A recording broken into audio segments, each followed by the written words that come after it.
Waktuku kecil, hidupku. Assalamualaikum, kami tim Suhero, Sid, Uno, Helena, dan Rozak yang mengangkat topik Early Childhood Education dengan problem statement kebingungan orang tua tentang stimulasi anak usia dini agar tumbuh kembangnya optimal. Berikut hasil starbursting kami dengan 5W1H. Hasil survei dengan 58 responden orang tua dengan anak usia dini, usia 0-6 tahun, terdapat beragam aktivitas yang orang tua lakukan bersama anak, tetapi ada tantangannya. Antara lain, selanjutnya kita bahas satu persatu 5W1H. Apa tujuan PAUD di keluarga kita? Tujuannya yaitu membangun pondasi anak yang beriman, bertakwa, mandiri, semangat belajar, anak aktif bereksplorasi. Apa keterampilan yang harus dimiliki anak usia dini dan apa saja aspek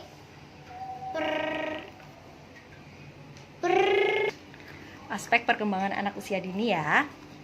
Keterampilan mandiri, practical life skill, moral, nilai agama, sosial emosional, bahasa, kognisi, motorik halus dan kasar, juga seni. Apa indikator tumbuh kembang optimal? Indikatornya ada beberapa, bisa berdasarkan SDI-DTK, yaitu kegiatan stimulasi deteksi intervensi dini tumbuh kembang berdasarkan Kementerian Kesehatan RI tahun 2013. Ada juga KPSP, kuesioner pra-screening perkembangan, motorik halus, kasar, bahasa, sosial, kemandirian, juga kurva pertumbuhan WHO. Kapan berakhirnya step PAUD?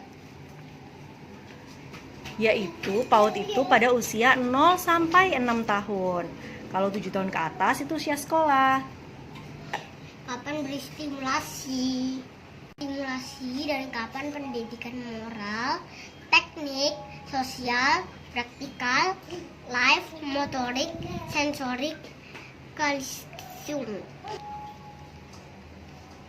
Early and often itu dapat dilakukan sedini mungkin, bahkan waktu dalam masa kandungan, karena 1000 hari pertama kehidupan itu penting banget. Yang perlu diperhatikan adalah sesuai usia anak dan dengan cara yang menyenangkan. Kapan mengukur kemajuan PAUD? Cara untuk mengukurnya tergantung usia anak. Untuk anak usia 0-1 tahun tiap 3 bulan, usia 1-2 tahun tiap 6 bulan, sedangkan usia 3-6 tahun itu bisa dilakukan tiap tahun. Pengukuran juga bisa dilakukan per bulan dan tentunya dengan jurnal harian supaya terlihat progresnya dari hari ke hari. Kapan stop stimulasi? Stop stimulasi dilakukan apabila terjadi overstimulasi, yaitu pemberian stimulasi berlebih terhadap anak dan tidak sesuai usia. Fokuslah pada stimulasi sesuai usia anak. Contohnya, bayi usia 6 bulan udah diajarin untuk memegang pensil dengan benar, seperti itu bisa dibilang overstimulasi. Di mana saja bisa mengondisikan anak untuk capai goals? Di mana saja, terutama keluarga atau rumah sebagai lingkungan terdekat dan pertama anak sejak lahir. It takes a village to raise a children. Di mana memperoleh info PAUD? Lewat buku, internet, organisasi yang fokus dengan early childhood education, pengajian, dan sebagainya. Di mana belajar jadi orang tua? Memang tidak ada sekolah formal, tetapi kita bisa learning by doing dan juga ikut komunitas seperti ibu profesional dan keluarga kita. Di mana saja bisa mendidik anak. Bisa di sekolah, pendidikan formal, di bimbel, pendidikan informal, dan juga pendidikan berbasis keluarga atau non-formal. Why? Mengapa orang tua bingung? Karena bukan guru, karena kurang pengalaman, karena anak pertama, karena tidak ada sekolah formal jadi orang tua. Ya, belum ditetapkan Kemdikbud, tapi bisa belajar dari sumber lain. Mengapa orang tua merasa tidak kreatif? Karena kurang percaya diri, belum pernah belajar, tidak tahu belajar di mana, kurang fokus ke pendidikan anak usia dini karena sibuk hal lain, atau merasa tidak prioritas. Mengapa orang tua mudah marah saat PJJ atau dampingi anak belajar? Karena anak susah diatur, tidak mau duduk manis, capek, bosan, butuh gerak. Fitrahnya anak kan suka eksplorasi aktivitas fisik untuk mengembangkan motorik. Mengapa memberi HP ke anak? supaya anteng, gak rewel. Orang tua mau mengerjakan hal yang lain, ada prioritas lain, bukan 24 jam ke anak terus kan. Masalah manajemen waktu juga, supaya balance. Mengapa orang tua harus mendidik anak? Karena orang tua adalah guru bagi anak. Anak dekat orang tua dan paling sering berinteraksi. Orang tua sebagai teladan, children see, children do. Cara belajar anak dengan mengamati, karena anak itu peniru ulung. Siapa yang harus bertanggung jawab atas pendidikan anak? Orang tua. Bisa delegasi ke pihak lain, tapi sepenuhnya tanggung jawab orang tua. Siapa yang menetapkan goals? Orang tua dapat mengacu pada ajaran agama, organisasi seperti UNICEF, Kemdikbud, dan sebagainya.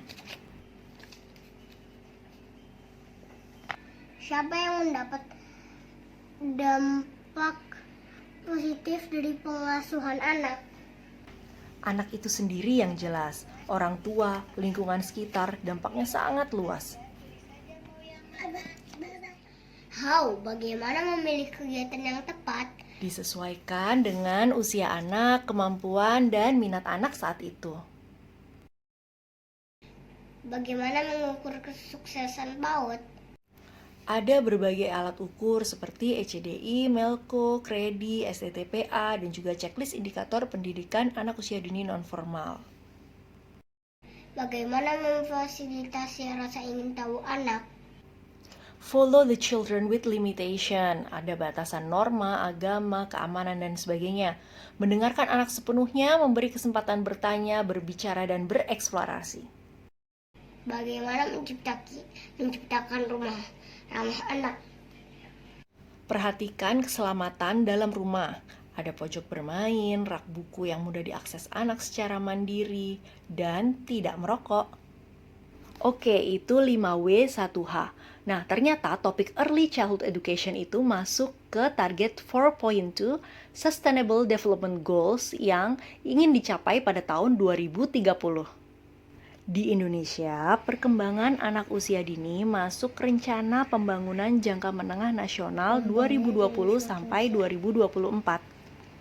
Sebagai inspirasi tentang edukasi, kita bisa nonton film-film berikut ini. Punya rekomendasi film lain? Demikian presentasi jurnal tim kami. Ada pertanyaan atau masukan? Silakan tulis di kolom komentar ya. Senang dipangku di peluknya, serta dicium, dimanjakan, namanya kesayangan.